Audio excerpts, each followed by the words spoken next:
오늘은 어린이 주일입니다. 이 땅의 모든 어린이들이 행복하게 되는 것을 꿈꿉니다. 사실 지금 우리나라는 OECD 국가 중에 출산율 최하위국입니다. 우리나라 1등 하는 게 참 많은데요. 안 좋은 걸 1등을 참 많이 해요. 안타깝게도. 이미 2003년 이후에도 합계 출산율이 1.19명이었습니다. 그때에도 이미 OECD 가입국 중에 최하위였습니다. 작년도 통계는 이미 이제 1명 이하로 떨어져서 0.7, 0.68까지 떨어졌습니다. 합계 출산율이란 가입 여성 1명이 평생 낳을 수 있는 낳을 거라고 앞으로 아직 안 낳았지만 추정되는 출생아 수를 말합니다.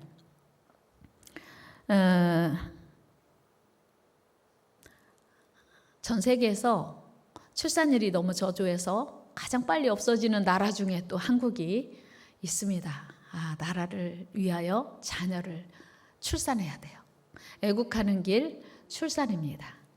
그래서 제 고민이에요. 우리 애도 애기 1명 나면 1,000만 원 정도 줄 수 있으면 좋을까? 날라나? 1,000만 원 주면? 아니, 1,000만 원은 안 날 수도 있으니까 한 1억 정도 줄 수 있으면 날라나? 그런 생각해요. 진짜 교회가 출산 장려에 앞장서야 되는 이유가 하나님이 에덴 동산에 첫사람 아담을 만들어 놓으시고 뭐라고 말씀하셨냐면 생육하고 번성하여 땅에 충만하라 하셨습니다. 그런데 우리가 세계 최하위 출산율을 기록한다. 무슨 뜻이냐면 하나님 명령에 불순종하고 있다는 증거입니다. 물론 여러 가지 이유가 있겠습니다만 결과적으로 보면 하나님 말씀에 불순종하고 있다는 이야기예요. 어린이가 나라의 미래다라는 말 우리는 알고 있습니다. 그렇다면 우리가 어떻게 하나님을 믿는 성도들이라도 하나님 말씀에 순종하여 후손을 많이 낳을 수 있을까? 그리고 낳은 아이들을 어떻게 하나님의 사랑으로 키울 수 있을까? 참 안타까운 것은 예전에는요, 결혼이 필수였어요. 출산도 필수였습니다. 그러나 요즘은 결혼도 선택이고 출산도 선택이 되어가고 있으니 우리가 얼마나 하나님의 명령에 정면으로 거부하고 있는지를 우리가 기억합니다. 기억해야 하고요. 물론 이건 노인들만 다짐한다고 될 일이 아니에요. 젊은이들이 하나님 말씀을 다시 기억하고 순종할 마음이 있어야 하지요. 그러나 어르신들도 관련이 없지는 않습니다. 하여튼 자녀들이 출산을 하면 적극적으로 그 자녀가 양육되어지는 일에 부모 세대가 도와줘야 가능하기 때문입니다. 일단 많이 낳는 거 중요합니다. 그러나 한 걸음 더 나아가서 어떻게 그 낳은 자녀를 하나님이 기뻐하시는 자녀로 키울 수 있을까? 그래서 이 시대에 이바지하고 사회에 영향력을 가진 하나님의 사람으로 키울 수 있을까 하는 고민은 우리 모두의 숙제요 사명입니다. 물론 자녀를 잘 키워서 이미 국위를 선양하고 전 세계에 영향력 있는 사람으로 키운 부모들도 우리 한국에 이미 많이 있습니다. 세계적인 축구 스타 손흥민을 키워낸 그 월드 클래스급 아버지의 면모를 보여주고 있는 손흥정 축구 감독이 그 대표적인 예죠. 우리가 자랑스러워하는 피겨 여왕인 김연아 선수를 키워낸 어머니도 대단하신 분이에요. 피겨의 불모지라고 할 수 있는 한국에서 세계 피겨 여왕으로 등극시킨 김연아 어머니도 자랑스럽습니다. 남편을 사별하고 세 자녀를 하버드 장학생으로 키운 황경애 사모님도 훌륭한 어머니의 모델입니다. 그러나 오늘 저는 하나님의 말씀 속에서 자녀 교육의 모델을 찾고 싶은 거예요.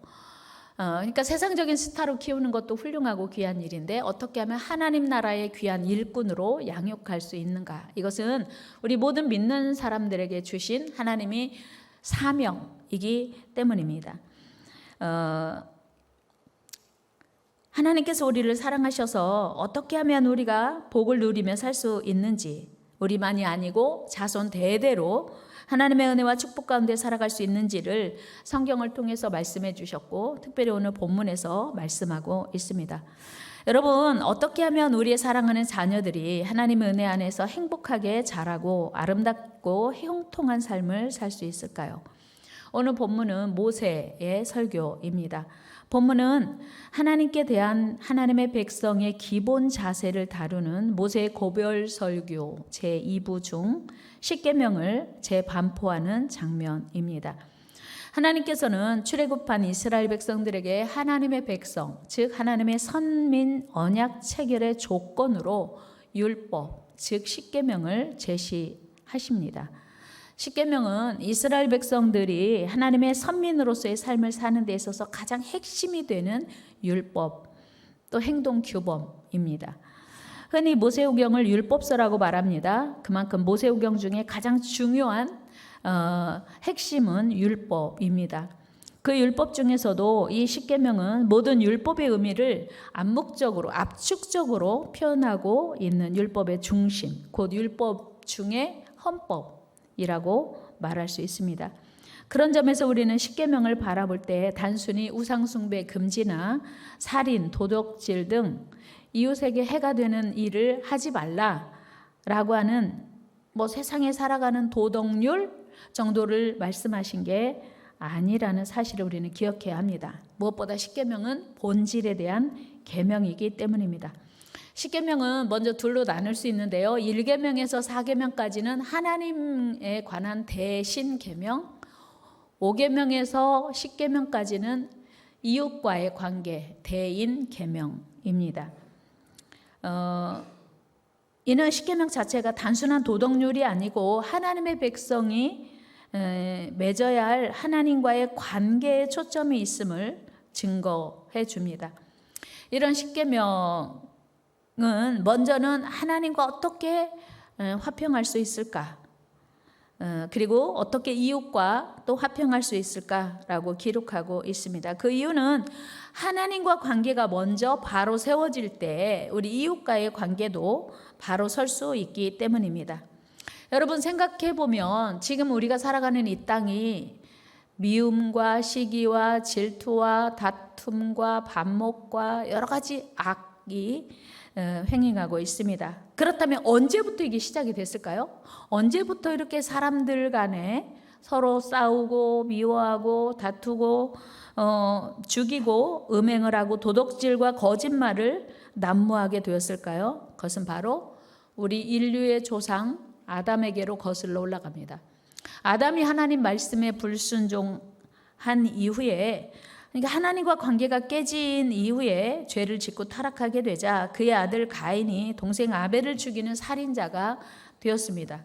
그 이후로 인간 사회는 더 이상 평화가 끊어졌고 끊임없는 불화, 전쟁과 갈등만 존재하게 되었습니다. 물론 그동안 우리 인간들이 평화하려고 대단한 노력을 참 많이 했습니다. 그러나 인간들의 그런 노력에도 불구하고 지금 이 순간에도 세상에서는 끊임없는 전쟁 계속되고 있습니다. 또 사회 속에서는 범죄가 갈수록 심각해져 가고 있습니다. 사람들 사이에 갈등과 대립이 끊이질 않고 있습니다. 무슨 뜻일까요? 우리 인간의 노력으로 평화를 이룰 수 없다, 그런 얘기입니다. 그렇다면 어떻게 이 세상에 존재하는 그 많은 갈등과 대립의 문제를 평화로 바꿀 수 있을까? 평화로운 세상을 이룰 수 있을까? 그것은 바로 아담이 깨트려 버린 하나님과의 바른 관계를 회복하는 데 있습니다. 그것은 하나님께서 우리를 위해서 화목제물로 주신 예수 그리스도를 믿고 죄사함을 받은 후 하나님만을 유일하신 하나님으로 섬기며 그의 말씀에 순종하는 것입니다. 여러분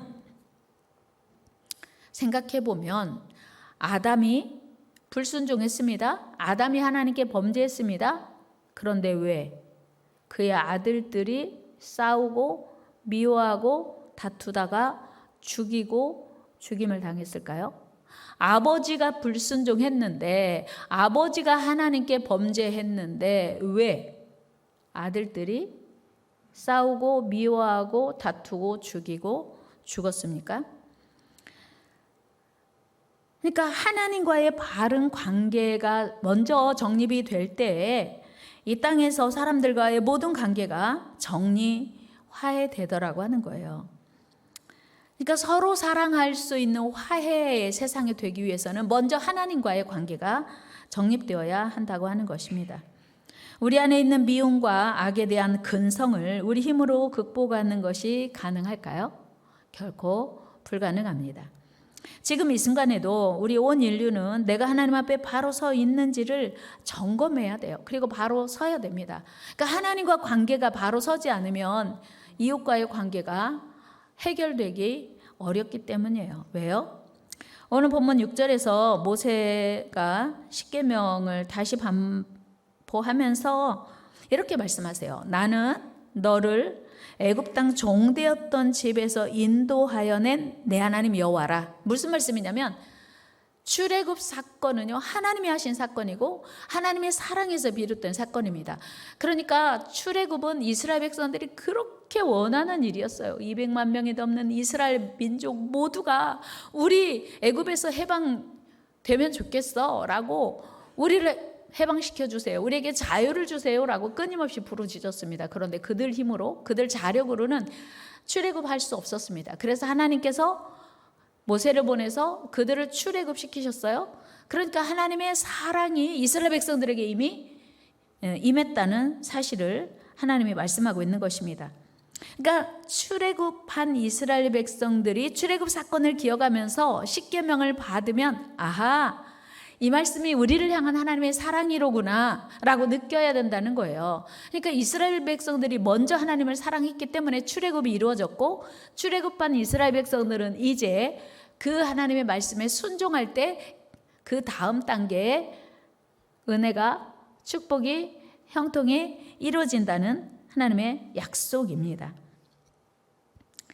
하나님께서 이스라엘 백성들에게 십계명을 주시는 이유가 이스라엘 백성들을 괴롭히려고 하거나 이스라엘 백성들을 힘들게 하려는 게 아니라는 사실을 미리 말씀하고 계신 거예요. 이 십계명의 1차 수혜자인 이스라엘 백성들은 십계명이 지키기 어렵다, 힘들다, 원망하고 불평하면 안 된다는 것이었어요. 이 계명은 모두가 마땅히 기쁘게 지켜야 할 은혜요 축복의 계명이었습니다. 우리 하나님께서 이스라엘 백성들을 사랑하셔서 출애굽시켜 주셨기 때문입니다. 그래서 하나님께서 이스라엘 백성들을 출애굽시키시고 자기 백성 삼으셨어요. 언약 백성 삼으셨습니다. 고통받고 있는 이스라엘 백성들을 구원하셔서 자기 백성 삼으신 분이 하나님이세요. 따라서 이스라엘 백성들이 하나님의 그 명령이 어렵든지 버겁든지 감사해야 했어요. 기쁘게 무조건적으로 순종해야 하는 것이 마땅한 일이었습니다. 그리고 그 순종으로 인하여 더 많은 은혜와 복을 얻을 수 있기 때문이었어요.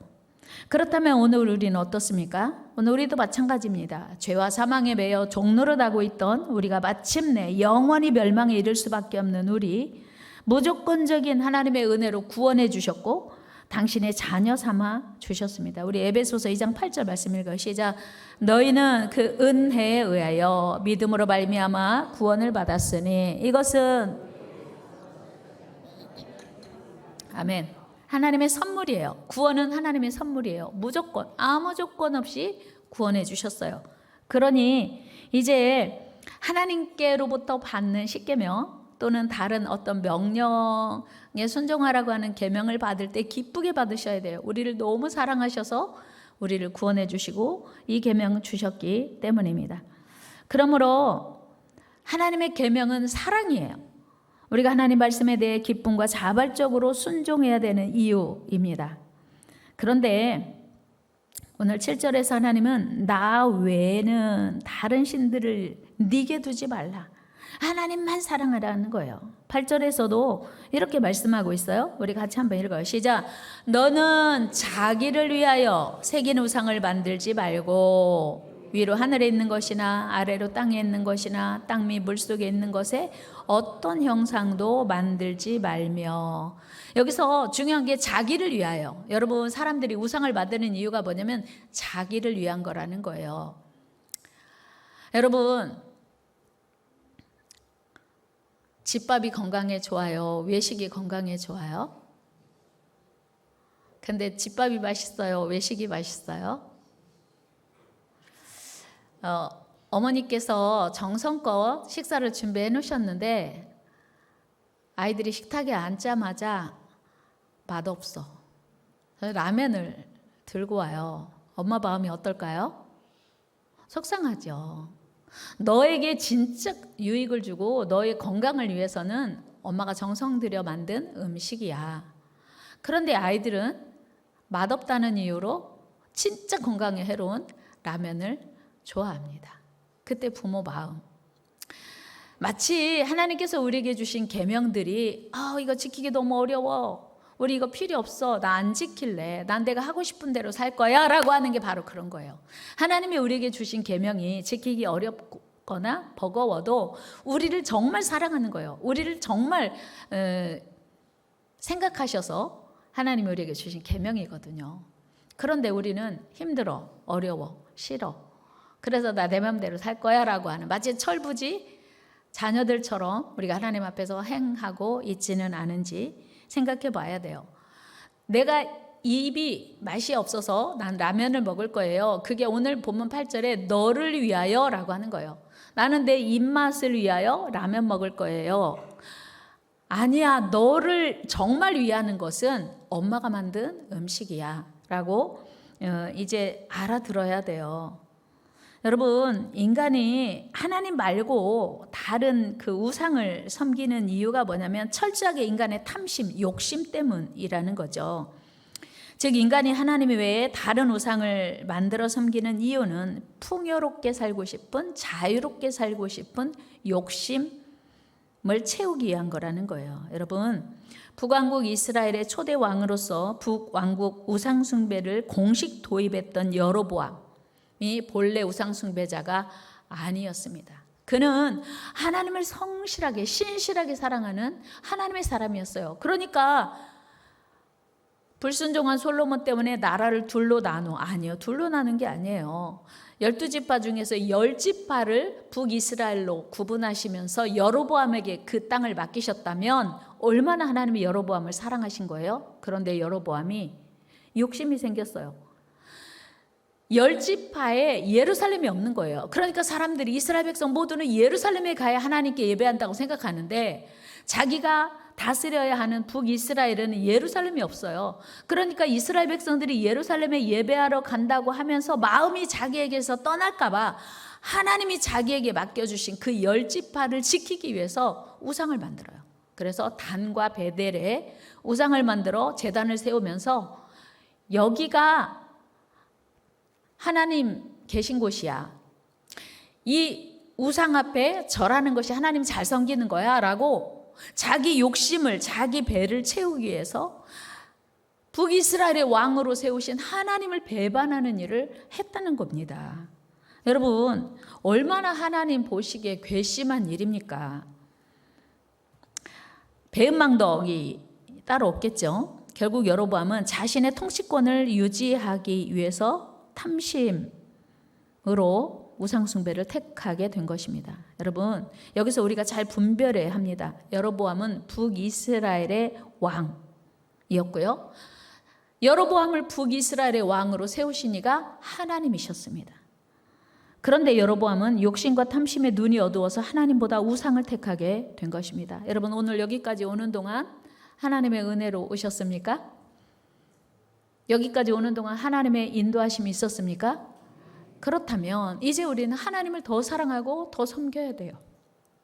그런데 힘들다, 버겁다, 무겁다는 이유로 우리는 우상을 택하는 거예요. 세상을 택하고 내가 하고 싶은 대로 하는 그런 삶을 선택하는 거예요.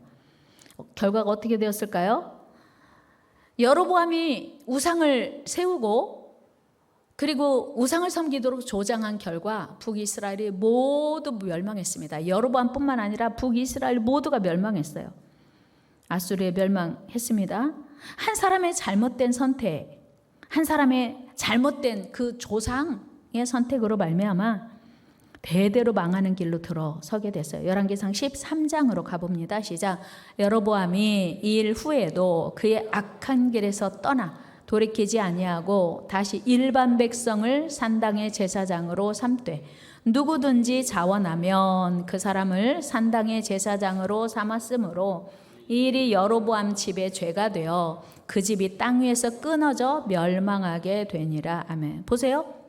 여로보암이 하나님의 그 사인에도 불구하고 돌이키지 않았어요. 회개하지 않았어요. 그리고 우상이 있는 그 제단을 섬기는 제사장을 하나님이 정하신 지파가 있어요. 그런데 그 아론의 후손에서 제사장을 세워야 되는데 일반 백성 중에 제사장 할 사람? 저요. 좋아. 네가 제사장 해라. 요즘으로 말하면 목사하고 싶어? 그럼 해. 그래서 그 과정, 신앙 아무것도 보지 않고 본인이 원한다는 그 한 가지 이유만으로 제사장을 삼았어요. 이것이 죄가 되어 하나님의 진노를 사게 되었다는 것입니다. 14장 9절 10절도 말씀 한번 읽어볼까요? 시작. 내 이전 사람들보다 더 악을 행하고 가서 너를 위하여 다른 신을 만들며 우상을 부어 만들어 나를 노엽게 하고 나를 내 등 뒤에 버렸도다. 그러므로 내가 여로보암의 집에 재앙을 내려 여로보암에게 속한 산에는 이스라엘 가운데 매인자나 노인자나 다 끌어버리되 거름더미를 쓸어버림 같이 여로보암의 집을 맑게 쓸어버릴지라. 아멘. 얼마나 두려운 말씀이에요. 무슨 얘기냐면 네가 우상숭배의 죄에서 오늘 멈추지 않으면 너의 집을 거름더미를 쓸어버린 것처럼. 오물을 쓸을 때 여러분 대충 치워요? 깨끗이 치워요?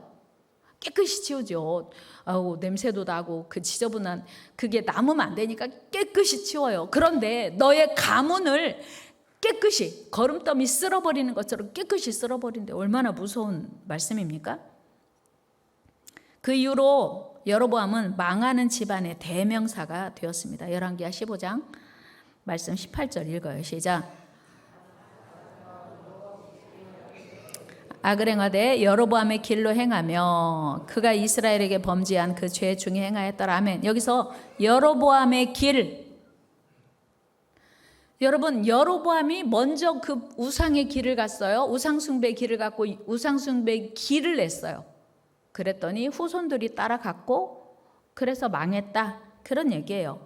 여로보암이 우상숭배를 최초로 자행한 사람이기 때문에 여로보암의 길이라고 성경은 이야기합니다. 아합도 마찬가지예요. 그는 악한 왕의 대명사로 우상숭배의 길을 간 악한 왕이었습니다. 성경은 그를 이렇게 표현하고 있습니다. 열왕기하 8장 27절입니다. 시작. 아하시야가 아합의 집 길로 행하여 아합의 집과 같이 여호와 보시기에 악을 행하였으니 그는 아합의 집의 사위가 되었음이러라. 아멘. 무슨 얘기냐면 어떤 사람이 아주 악한 일을 저질렀어요. 그리고 모두가 저주하고 그리고 진짜 그 가정이 저주받아서 몰락했어요. 그러면 이렇게 말하는 거예요. 사람들이 너 왜 그렇게 살아? 너도 저 사람처럼 망할 거야? 이렇게 말하는 거예요. 성경에 여로보암의 집, 아합의 집의 길, 여로보암의 길, 그 길로 가면 너 망하는데 너 그 길로 갈 거야? 성경이 이렇게 기록되어 있는 거 얼마나 불명예스럽고 부끄러운 일입니까? 여러분 왜 이런 일이 있었다고요? 욕심 때문이었어요. 탐심 때문이었어요. 그래서 사도 바울은 분명히 탐심을 우상숭배라고 말합니다. 골로새서 3장 5절 시작. 그러므로 땅에 있는 지체를 죽이라. 곧 음란과 부정과 사욕과 악한 정욕과 탐심이니 탐심은 우상숭배니라. 우리는 우상숭배가 무슨 형상을 만들어 놓고 거기 절하면 우상숭배라고 생각하죠. 그런데 탐심이 우상숭배래요. 욕심이 우상숭배래요. 그러니까 내가 부리면 안 되는 과도한 욕심을 부리는 것이 우상숭배라는 거예요. 여러분 우리가 하나님을 믿어도 욕심 때문에 하나님 믿는데 방해가 되고 장애가 되는 일이 종종 있습니다. 그것이 우상숭배라고 하는 사실을 성경은 이야기하고 있어요. 그래서 우리가 욕심, 탐심을 버리고 하나님의 말씀을 올바로 듣고 순종해야 한다는 사실이에요. 여러분, 불순종의 대명사 여로보암이나 아합과 반대되는 삶을 산 사람이 있어요. 누굴까요? 다윗이에요. 다윗은 하나님께 순종한 하나님의 종이었습니다. 다윗은 하나님께 순종하고 하나님만 사랑한 대명사. 열왕기하 22장 2절 말씀 읽어요. 시작. 요시야가 여호와 보시기에 정직히 행하여 그의 조상 다윗의 모든 길로 행하고 좌우로 치우치지 아니하였더라. 아멘. 자, 보세요. 성경에 기록되어 있기를 불순종의 대명사는 여로보암, 아합, 순종의 대명사는 다윗이에요. 그래서 불순종의 길을 낸 사람은 여로보암이고 아합이에요. 순종의 길을 낸 사람은 다윗이란 말입니다. 여러분, 그 다윗의 생애 중에 죄가 없었을까요? 다윗의 생애 중에 온전하게 하나님 앞에 바르게만 살았을까요? 아니에요. 그가 참 부끄러운 죄도 짓고 살인죄도 졌어요.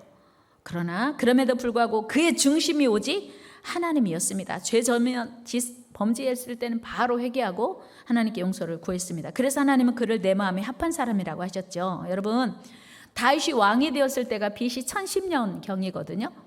그런데 예수 그리스도가 이 땅에 오신 것이 BC 4년쯤이에요. 그렇다면 BC 1010년에 다윗이 왕이 되었고 1000년 후에 다윗의 가문에서 예수 그리스도가 태어났다고 하는 것은 하나님은 다윗을 얼마나 기뻐하셨는가를 알게 돼요. 그래서 마태복음 1장 1절에 아브라함과 다윗의 자손 예수 그리스도의 시작이라.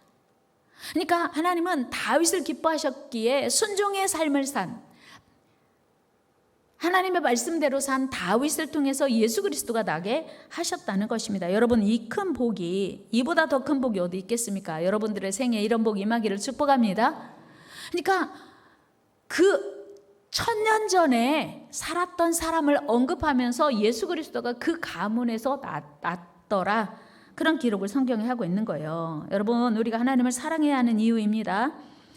우리가 하나님 앞에서 대대로 복받는 믿음의 조상이 되어야 하는 이유. 하나님은 믿음의 사람을 보고 믿음의 조상을 보고 후손을 축복하시거든요. 이방 여인 룻이 시어머니 나오미를 떠나 나서면서 하는 고백이 무엇이었습니까? 그것은 단순히 홀로 된 시어머니를 봉양하기 위해서 효도하는 차원에서 인간적으로 따른 것이 아니었습니다. 그의 고백을 보면 룻은 자기 신을 버리고 시어머니 나오미가 섬기는 하나님을 선택한다고 분명히 고백해요. 우리 룻기서 말씀 읽어요. 시작. 나오미가 또 이르되 보라, 내 동서는 그의 백성과 그의 신들에게로 돌아가나니 너도 너의 동서를 따라 돌아가라 하니 룻이 이르되 내게 어머니를 떠나며 어머니를 따르지 말고 돌아가라 강권하지 마옵소서.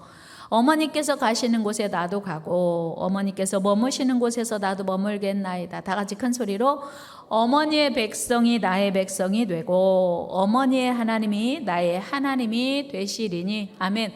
오늘 룻이 어머니께 단순히 효도하는 차원에서 베들레헴으로 가는 게 아니고, 사실은요, 룻이 모압 백성입니다. 모압 백성은 여호와의 총에 들어오지 못하는 완전 하나님께 배제당한 저주받은 백성이에요. 그런데 자기 백성을 떠나 하나님의 백성에 속하고, 그리고 자기 신을 떠나서 하나님을 선택하기로 결단했습니다. 그리고 어떤 일이 일어났습니까? 그가 하나님을 사랑하고 섬겼더니 하나님께서 그를 영광스러운 예수 그리스도의 조상이 되게 하시고 다윗의 조상이 되게 하셨어요. 여러분, 얼마나 놀라운 가문의 영광입니까? 롯은요, 이방 여인이었어요. 여호와의 총에도 들어갈 수 없는 암몬, 모압 여인이었다고요. 그런데 하나님을 선택하고 이스라엘 백성을 선택했더니 하나님께서 주신 축복이 뭐냐면 다윗의 증조모가 되게 하셨다는 거예요. 여러분, 하나님은요 만복의 근원이십니다. 우리 하나님은 가난하게도 하시고 부하게도 하십니다. 뿐만 아니고 높이기도 하시고 낮추기도 하시는 전능자 하나님이십니다. 모든 사람을 크게 하심과 강하게 하심이 하나님의 손에 있음을 믿습니다. 우리 역대상 29장 12절 말씀 읽어요. 시작. 부와 귀가 주께로 말미암고 또 주는 만물의 주제가 되사 손에 권세와 능력이 있사오니 모든 사람을 크게 하심과 강하게 하심이 주의 손에 있나이다. 아멘. 여러분, 우리가 믿는 하나님이 높이기도 하시고 낮추기도 하시고 살리기도 하시고 죽이기도 하시는 분이에요. 그러니 그 하나님을 전심으로 사랑할 때 여러분과 여러분 자녀가 축복의 가문이 될 줄 믿습니다. 여러분, 우리는 길을 만드는 자예요. 지금 길을 만들어가고 있습니다. 우리는 지금 길을 닦고 있어요. 다시 다 같이 한번. 우리는 길을 만드는 사람입니다. 그렇다면 어떤 길을 만들어야 될까? 축복의 길, 멸망의 길, 축복의 길, 저주의 길. 특별히 우리의 자녀들을 위한 길을 만드는 중에 있습니다. 여러분은 자녀들을 사랑하십니까? 자녀가 형통하기를 원하십니까? 자녀가 행복하기를 원하십니까? 그렇다면 여러분이 먼저 길을 만들어야 되는데 무슨 길? 축복의 길, 형통의 길. 그 길은 하나님을 진심으로 사랑하고 섬기는 것입니다. 이것이 믿음의 길, 축복의 길을 내는 일입니다. 그리고 사랑하는 자녀들이 하나님을 전심으로 믿고 섬기도록 가르치고 보여줘야 합니다. 그때 우리 하나님께서 여러분과 가정과 자녀들에게 놀라운 은혜와 축복을 내려 주실 것입니다. 이제 말씀을 마칩니다. 여러분, 아브라함이 하나님 앞에 순종했더니 그 아들 이삭이 복을 받았네요. 하나님 분명히 말씀하세요. 너의 아버지 아브라함 때문에 너에게 복을 주는 거야. 창세기 26장 한번 가볼까요? 같이 읽어요. 시작. 내 자손을 하늘의 별과 같이 번성하게 하며 이 모든 땅을 내 자손에게 주리니 내 자손으로 말미암아 천하 만민이 복을 받으리라. 이는 아브라함이 내 말을 순종하고 내 명령과 내 계명과 내 율례와 내 법도를 지켰음이라 하시니라. 아멘.